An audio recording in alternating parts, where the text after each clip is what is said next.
E aí, pessoal, preparados para a nossa super revisão de sociologia aqui no Inventando História?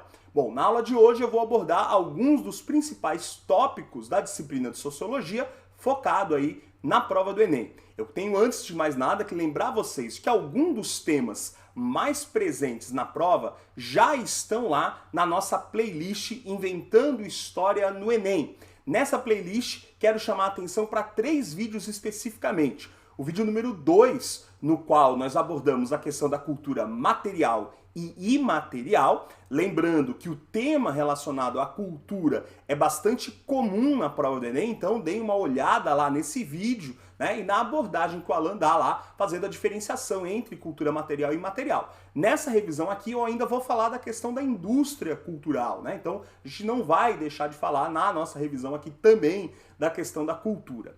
Outra temática fundamental para quem vai fazer a prova do Enem são as questões relacionadas à democracia, da sua origem até as práticas mais contemporâneas, né? O exercício do direito democrático. A gente vai abordar algumas questões também aqui na nossa revisão, mas eu recomendo que vocês assistam lá o nosso vídeo 3, onde eu falo, né, sobre a origem, né, da lógica democrática lá na Atenas, na antiguidade, né, e o ideal da participação do cidadão no processo, né, de tomada de decisões. A gente vai abordar essas questões também na nossa revisão, porém com uma visão mais contemporânea, a questão dos direitos, né, atualmente. E por fim, nós temos o vídeo lá, o vídeo 4, no qual o Alan aborda, né, a questão da cidadania. Né? Cidadania também é um conceito fundamental para a prova do Enem, como eu já falei, tanto para a parte de história quanto para a parte de tanto para a parte de história quanto para a parte de sociologia, filosofia também,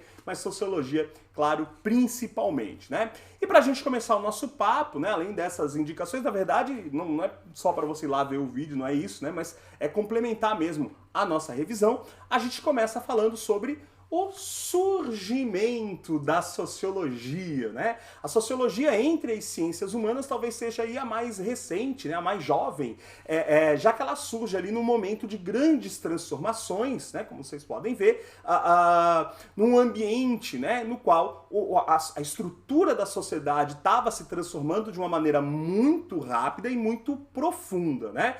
2 eventos históricos são apontados como essenciais para o surgimento da sociologia, que são a Revolução Industrial, que vai redimensionar então a relação do homem com o trabalho, vai estabelecer uma nova relação de produção e também de exploração desses sujeitos. Não haveria, sem a lógica da sociedade industrial, né, o surgimento da sociologia e, claro, a Revolução Francesa, que vai reordenar a questão do indivíduo, né? E destacar justamente a figura do cidadão, entra aí a questão então da cidadania, né? Como um sujeito ativo e pleno de direitos e deveres no contexto da sociedade, certo? Então, esses 2 momentos são fundamentais para o surgimento dessa disciplina, né? Dessa ciência que é a sociologia, que vai se focar ali no estudo, na compreensão do funcionamento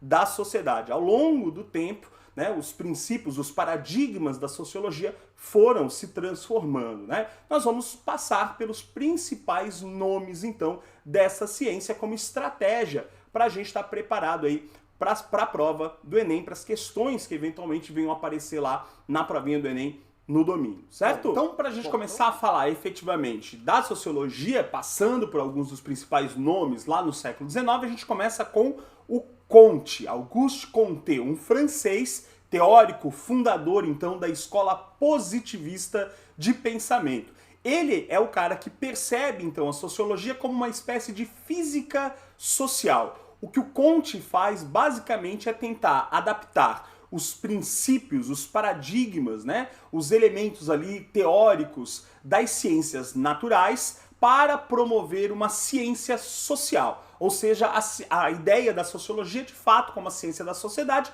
emprestando ali, né, os instrumentos das ciências naturais. Para o Comte, as sociedades humanas passavam por 3 estados, né, os 3 estados ou 3 estágios da sociedade. A sociedade do tipo teológica ou fictícia, metafísica ou abstrato, ou ainda, né, o estado positivo ou científico. No estado teológico, o Comte ele aponta para aquelas sociedades que buscam compreender e explicar os fenômenos naturais e o funcionamento da sociedade a partir de uma explicação que está associada a divindades, né? Então é uma sociedade mítica, aquela que explica o mundo, né? A realidade, compreende a realidade a partir da vontade, né, como o fruto do desejo e vontade dos deuses, né? A sociedade grega, portanto, né, lá na era mitológica, é um bom exemplo desse tipo de sociedade. Adviriam dos deuses, né, as regras e normas do comportamento social. Além disso, esse é um tipo de conhecimento fechado em si mesmo, de características dogmáticas, né? E que não aceitava aí, não abria espaço para qualquer forma de discussão, né? Debate ou apresentação de argumentos, questionando aquela explicação já dada sobre como e o porquê das coisas. Depois ele vai falar em uma sociedade metafísica ou abstrata, que ele apresenta pra gente como uma espécie de estado, né, de transição entre o estado teológico, ficcional, para o estado científico ou positivo. Nesse estado metafísico, a gente tem justamente esse abandono das explicações em volta da vontade divina, a abertura de um espaço para um diálogo, né, a apresentação de argumentos, e a tentativa de compreender os fenômenos naturais na sua totalidade, na sua integralidade, né?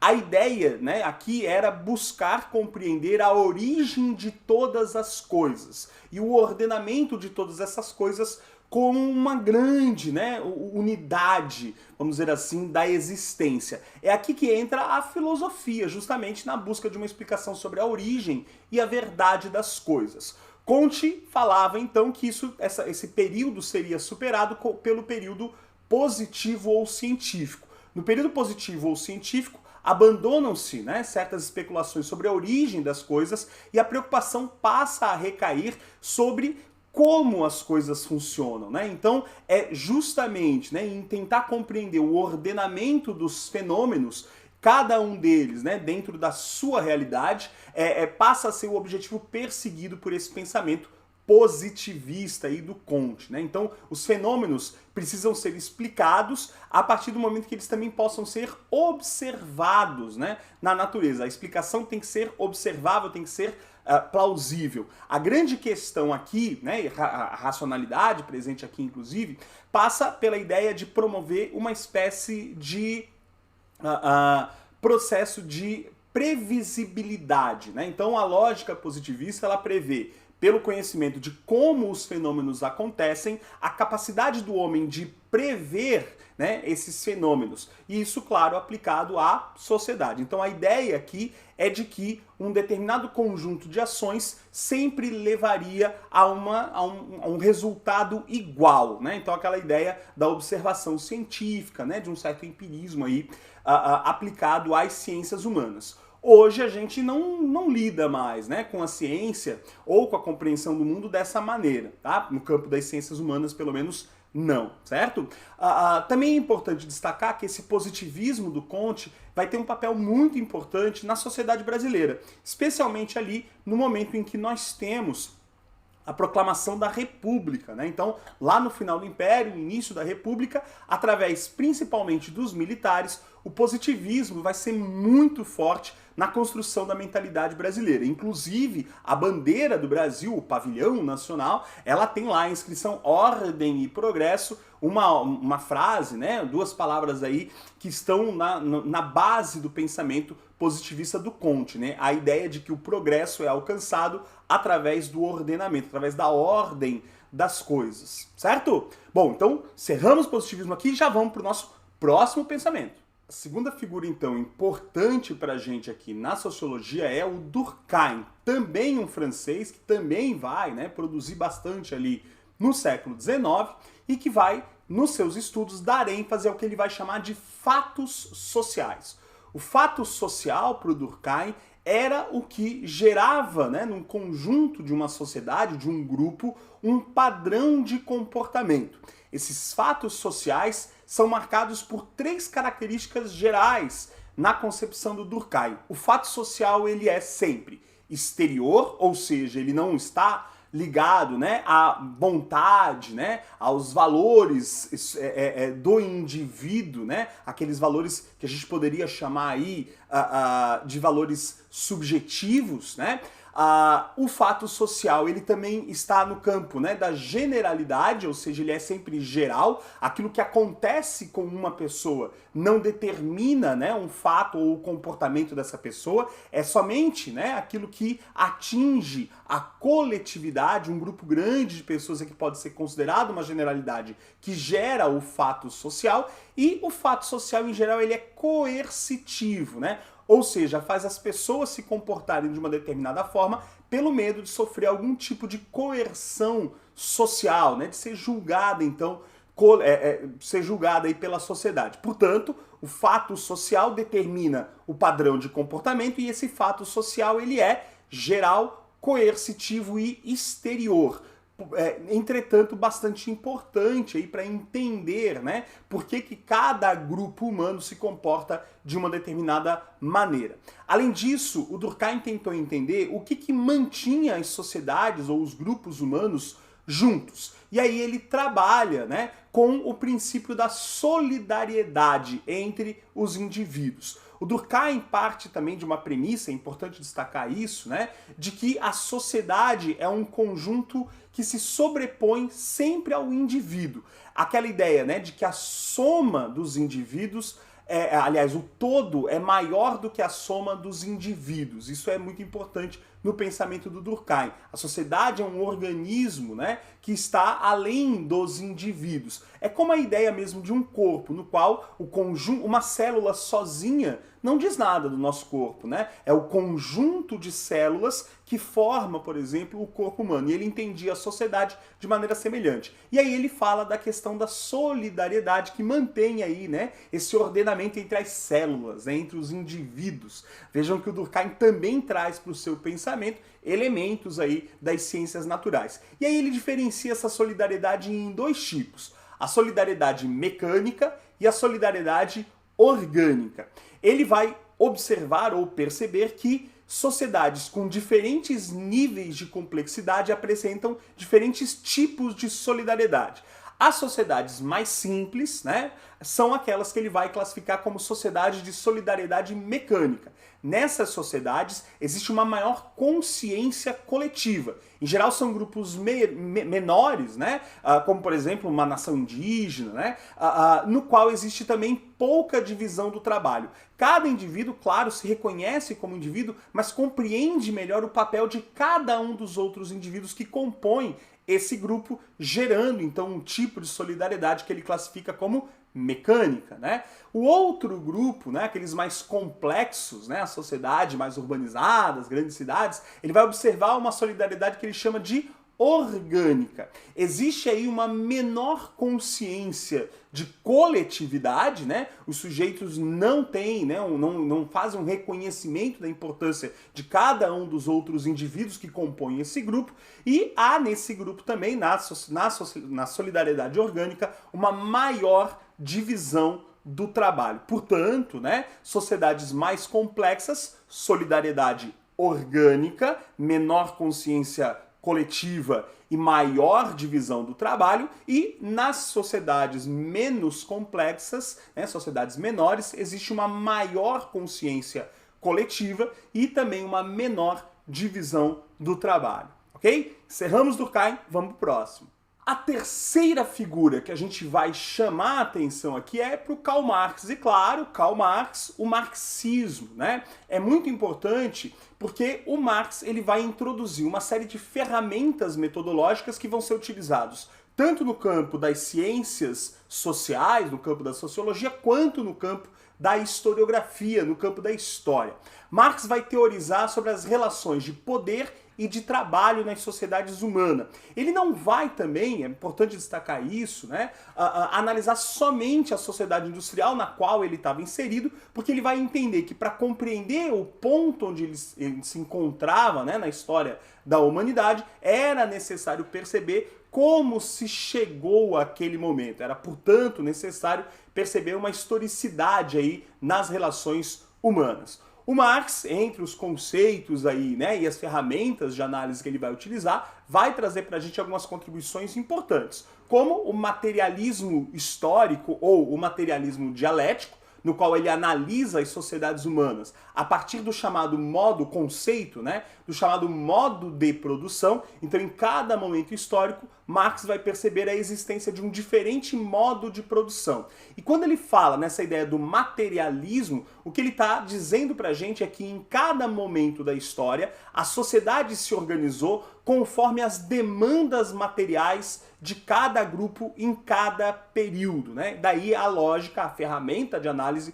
do modo de produção. Então, por exemplo, uma sociedade lá da antiguidade clássica, uma sociedade caracterizada aí como uma sociedade do modo de produção escravista, se organizava em torno das demandas, né, materiais daquele momento. Recomendo aqui também um outro videozinho, que é o vídeo sobre modo de produção, justamente o nosso vídeo 5 lá na nossa lista do Enem, também para complementar essa discussão, né? Além disso, Marx vai introduzir a chamada teoria da mais-valia, que está associada à forma como, na sociedade capitalista, o sujeito, o trabalhador, o operário, né, ele é explorado pela burguesia. Então todo o trabalho que é desempenhado e que não serve para que o trabalhador seja remunerado vai ser a chamada mais-valia. Então, com 1 hora de trabalho por dia, eu gero o suficiente para pagar o meu salário e ainda gero um lucro para o proprietário da fábrica, o proprietário dos meios de produção. Mas eu não trabalho só 1 hora, eu trabalho 6, 8, 10 horas por dia. Essas horas trabalhadas a mais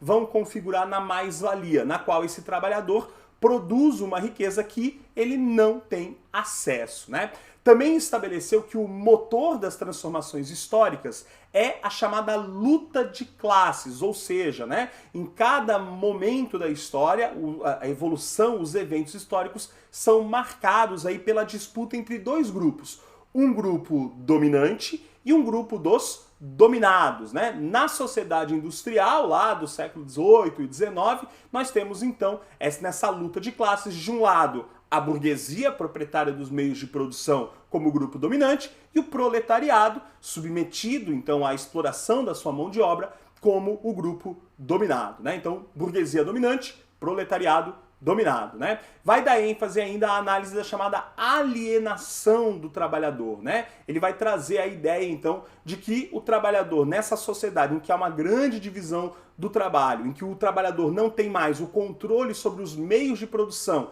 nem sobre, né, o modo, a forma como ele vai trabalhar, né, ele vai sendo alienado. O produto do seu trabalho não está mais relacionado com aquele sujeito, né? Então tem muitas tirinhas, isso o Enem já abordou muitas vezes, né? Aquela ideia do cara que tá lá trabalhando e que não sabe exatamente nem o que ele está produzindo, né? Ele só aperta um parafuso de uma parte, né, do que está sendo fabricado numa fábrica, por exemplo. Duas obras são fundamentais também para a gente pensar o Marx e o marxismo, é claro.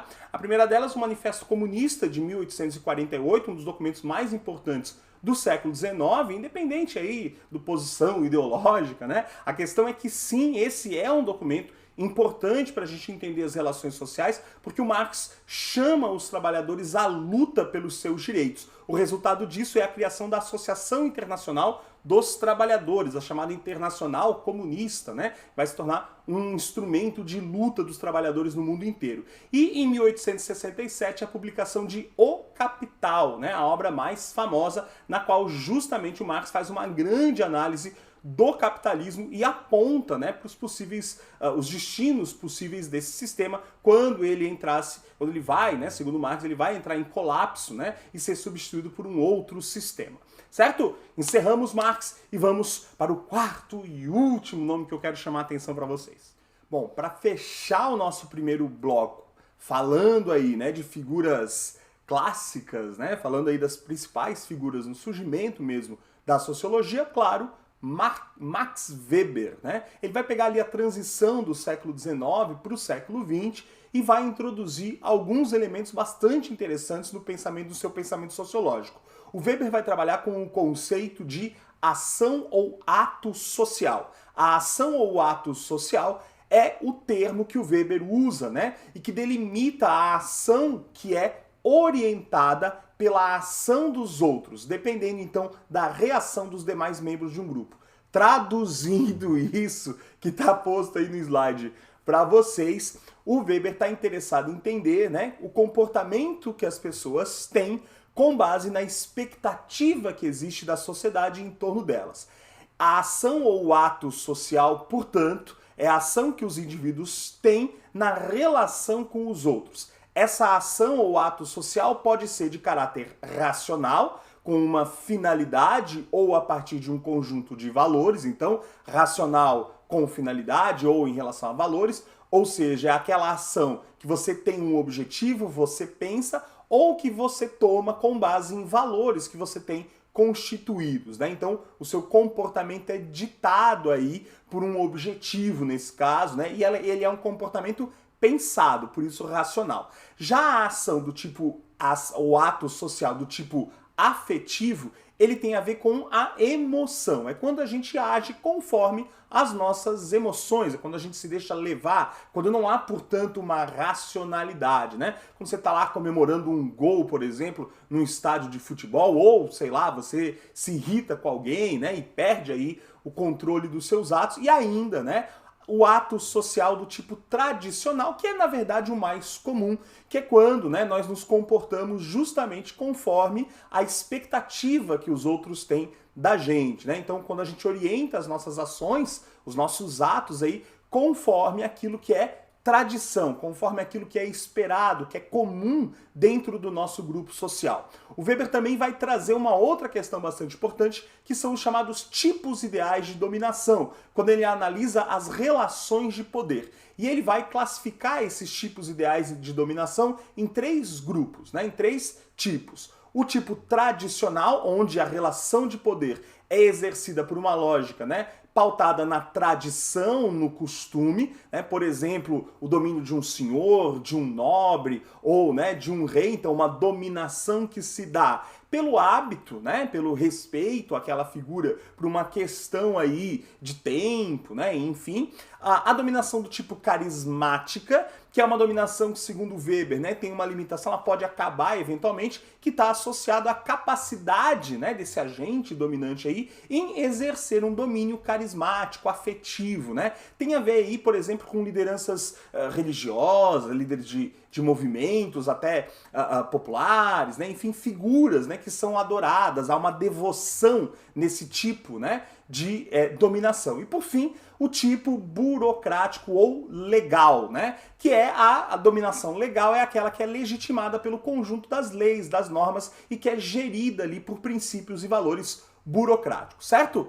Bom, encerramos o primeiro bloco falando aí desses pensadores clássicos, vamos agora dar um passeio, vamos entrar no século XX e dar um passeio pelos principais nomes do pensamento sociológico no século XX. Vamos lá? Bom, para falar então dos pensadores aí, né, com mais contemporâneos, vamos entrar então no século XX, há uma mudança na própria concepção da sociologia no século XX. A gente começa falando do Norbert Elias, que é contrário às chamadas teorias totalizadoras, né? E faz então uma crítica ao uso dos conceitos das ciências naturais no estudo das sociedades humanas. Portanto, está se contrapondo lá às bases nas quais foi fundamentada, né, a ciência sociológica. Ele vai focar os estudos dele na análise das interações sociais, as interações entre os indivíduos e a sociedade, e a percepção de que essas relações geram uma teia de interdependência entre sociedade e indivíduos, ok? O segundo nome que eu quero chamar a atenção para vocês é o do Pierre Bourdieu, né? Esse é outra figura bastante conhecida, inclusive no campo em vários campos, né? No campo da educação, etc. Ele vai trazer para a gente a questão de uma sociologia crítica, né? Promovendo aí uma dialética entre a objetividade dessas ações, o hábitos, né? E a subjetividade, que é a ação individual. A ação do indivíduo é uma ação subjetiva e o hábito, né, a ação coletiva aí, a objetividade, e ele propõe uma dialética, ou seja, um diálogo entre esses elementos. Ele também propõe, né, a relação aí, um diálogo entre o pensamento do Max Weber e do Karl Marx, né, e promove uma crítica aos mecanismos de reprodução das desigualdades existentes na sociedade, né? Então, uma análise aí dialética, né, das relações. Outra figura fundamental quando a gente pensa aí as ciências sociais é o Michel Foucault, né? Outra figura, outro francês aí importante, né? O Foucault promove uma articulação entre o saber, o poder e a verdade, que para o Foucault a verdade é o discurso, na verdade, né? Ó, verdade, quanta verdade numa frase só. Ele vai investigar, então, as diferentes relações de poder. O Foucault vai se interessar por vários assuntos, mas em todos eles acaba emergindo essa questão da discussão das relações de poder, né? Tanto no contexto do estudo dele sobre a sexualidade humana, sobre as relações de dominação sobre o corpo, por exemplo, né? Lá nas suas obras importantes como a Microfísica do Poder, né? E, claro, né? O Vigiar e Punir. Ele também vai trazer pra gente o conceito do biopoder, né? Que é esse exercício do poder que determina como a vida, né? Determina sobre a vida das pessoas, o governo que controla a vida dos indivíduos, ok? Claro que não dá para falar de sociologia no século XX sem falar da indústria cultural.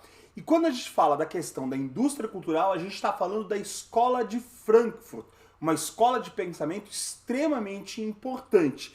Foram eles que foram os pensadores dessa escola que pela primeira vez utilizaram essa expressão, a ideia de uma indústria cultural, a produção de cultura em massa ou a massificação da cultura. O termo apareceu pela primeira vez num livro chamado A Dialética do Esclarecimento. E na escola de Frankfurt, no pensamento clássico dessa escola, há três figuras que a gente tem que chamar a atenção.